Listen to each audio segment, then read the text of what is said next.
Timing really is everything.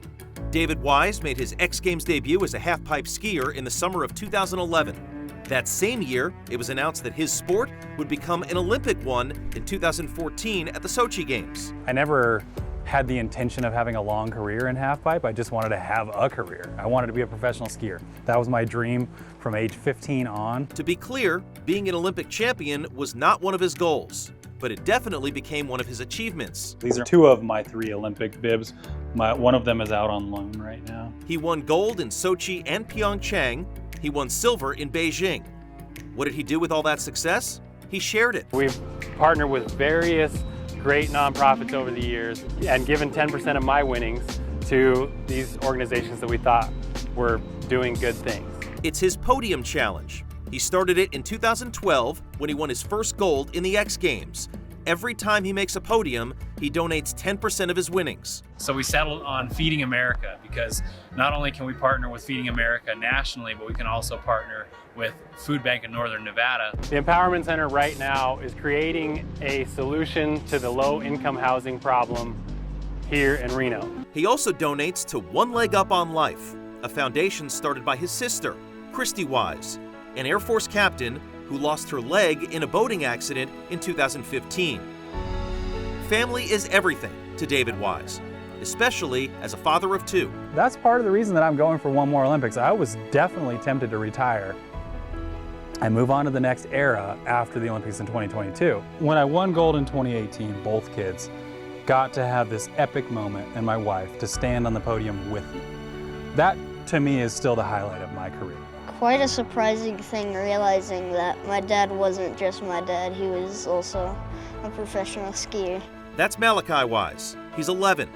His sister, Nayeli, is 14. I'm so excited to have another year to root for him on the Olympic team, hopefully.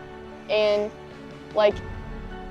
everything in my life has led up to the moment where I decided that I also would want to be a skier. It's a sacrifice for me to dedicate so much time and effort to what I do. I spend a lot of time away from my family in order to achieve that goal. But his family's there with him for the big moments, the highs and the lows, which include a broken femur and a torn ACL. Time isn't absolutely of the essence, but it's certainly something that we want to get fixed sooner rather than later. Helping him overcome those severe injuries, the same trainer he's had for 20 years, Max McManus. It's impossible for me to know at 13 that he's going to become, 10 years later, a 2-time Olympic gold medalist and a silver medalist, but I knew that he was qualified enough. That's why he has this huge banner hanging up next to legends like Michael Jordan and Arnold Schwarzenegger. It was inspirational for me to look at these excellent athletes, so I asked Max, I'm like, Max, what's it going to take for me to get one of them banners? And he just very plain and simply said, you win an Olympic gold medal, I'll make you a banner. And his kids? Well, they couldn't be prouder of their dad. He's taught me so much, and I've been able to learn so much, seen a lot over the years. The life that I've had, all the things that I've gotten to experience because of his connections and job, and all of that is thanks to him. Once the 2026 Winter Olympics are over, that's it for David Wise. He's hanging up his skis as a competitive athlete. There are still other interests that he plans to pursue, and he will still ski, just recreationally with his kids. He wants to get into golf and mountain biking. He's really excited getting into bow hunting. In Reno, Nevada, for Athletes Who Inspire, I'm Andrew Martin. It's hard not to be impressed with Dani Aravich, and that makes it really easy to root for her. You know why? She knows who she is. She leans into it. She was born with a disability, but she doesn't hide it. It's all over her social media. And she's all over social media raising awareness for parasports while competing at the highest level herself.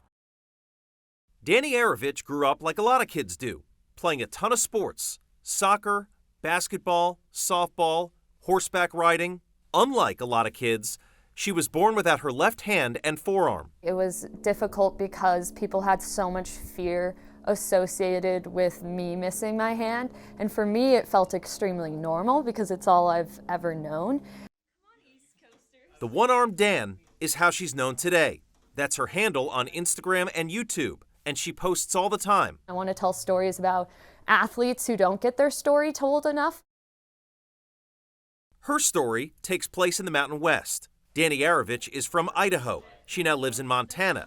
She's the only child of Rob and Kate Aravich. We helped her with certain things up to a certain point, and then it was, you got to figure out how to tie your shoes.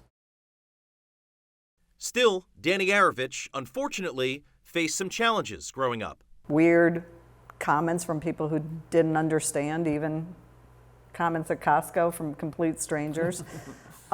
She got bullied a couple times, but there really wasn't anything she couldn't do.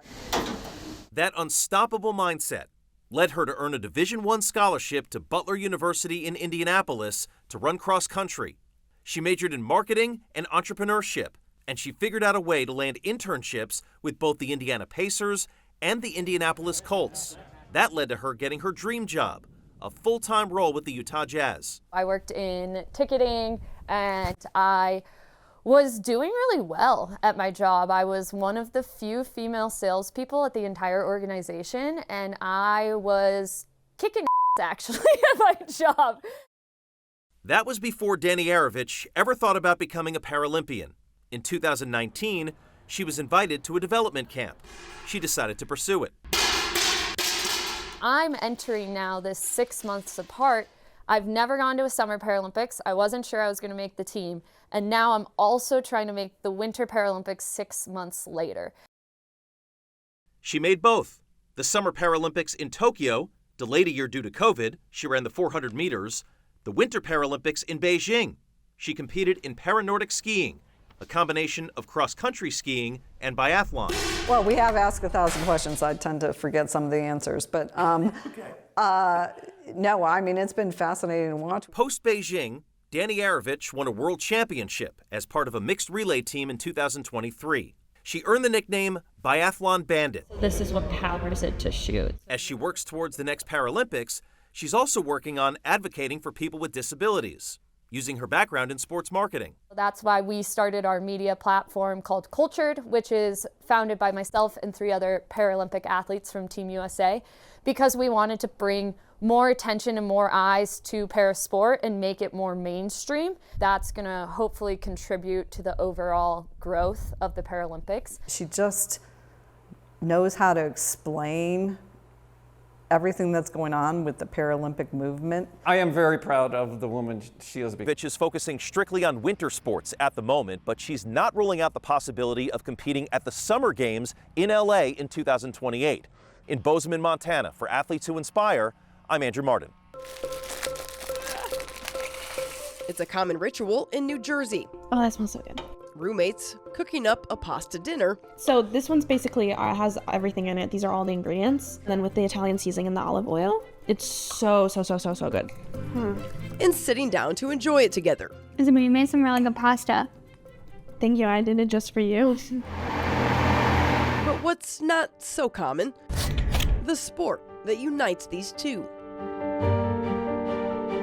They're both figure skaters. I just know that I have never had a memory in my life where I don't skate.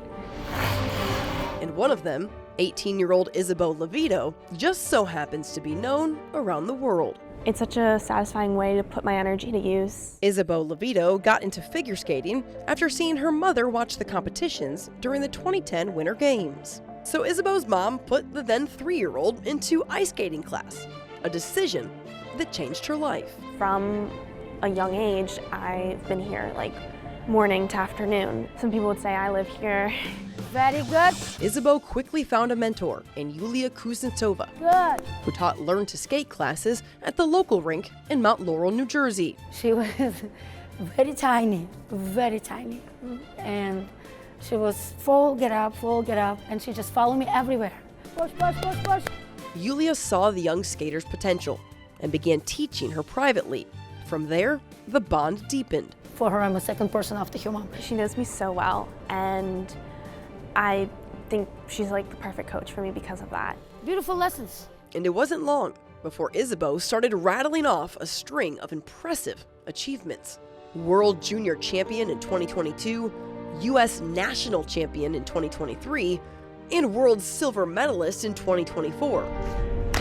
But as she began preparing for a run at the 2026 Winter Games in Italy, she suffered an unexpected setback, a stress fracture in her foot. She was basically sit down for 3 months. There was nothing I could really do. There was no cross training I could do since all the loading of figure skating kind of happens on one foot. It was very horrible. It was very traumatizing. How hard was that to like battle through something? I mean, all you've known is skating, and then all of a sudden you're not going to the ice every day. You're not being able to compete. You're not being able to perform. It was extremely depressing, honestly. I had so much ambition that year, and I couldn't do anything with any of that. It's okay. It's okay. And by the time she could begin training again, Isabeau had just 7 weeks to prepare for the World Championships. I remember like first starting back like triples, and I was just sinking into the ice on the landings. Like I just couldn't hold myself up, and that was also very depressing. But she gave it her all, week after week, and the result? She was ended up 4th in the world, preparing only for 7 weeks. It's another good lesson for myself, how well I can do when I put in the right amount of work. On the camel, special Isabeau's hands, please. Now Isabeau and Yulia hope that work pays off, with a chance to compete on figure skating's biggest stage, the Olympics. For me, it's huge and special because for me personal, like I'm just thinking about, I get emotional. I just do think from diapers to here. Yeah. When she came, she was in diapers. Yeah. Even though I had said I don't spend countless hours envisioning it, it is a dream come true. It would be, and it would feel surreal. So just imagining it, just surreal, really, and I hope it comes true.